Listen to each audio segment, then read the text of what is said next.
Depuis quelques jours, l'enquête sur la disparition de Leslie et Kevin prend un tout autre tournant. Alors que le couple n'a plus donné signe de vie depuis le 26 novembre 2023, voilà que plusieurs personnes ont été placées en garde à vue. Parmi elles, un de leurs amis, qui les hébergeait, a été mis en examen pour enlèvement et séquestration ce jeudi 2 mars. Le juge des libertés a décidé de son placement en détention provisoire.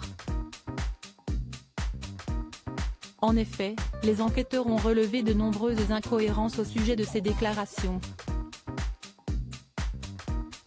Les domiciles de ses deux parents ont été perquisitionnés tout comme un fourgon aménagé qui lui appartient. Ce même jour, une seconde personne a été placée en garde à vue.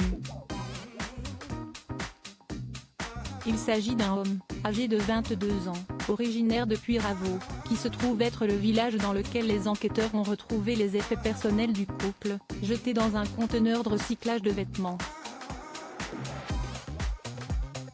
À ce stade de l'enquête, la piste criminelle est privilégiée par les enquêteurs. En effet, il se pourrait bien que ce soit un motif crapuleux soit mis en avant. La belle-mère de Kevin avait déclaré qu'il possédait 10 000 € sur lui le jour de sa disparition. La théorie du père de Kevin: selon les déclarations du père de Kevin, son fils aurait fait une mauvaise rencontre. Papa, j'ai peur. Il m'a dit qu'il y avait une voiture blanche qui a ralenti devant lui avec 5 têtes de tueurs. Il m'a dit, papa, j'ai eu peur. Je ne sais pas ce que c'est que ces mecs-là. Jamais il a peur comme ça, mon fils, confiait-il. Selon lui, son fils a été agressé, vers 2h30 du matin, les petits rentraient à la part et c'est à ce moment-là que les mecs étaient planqués.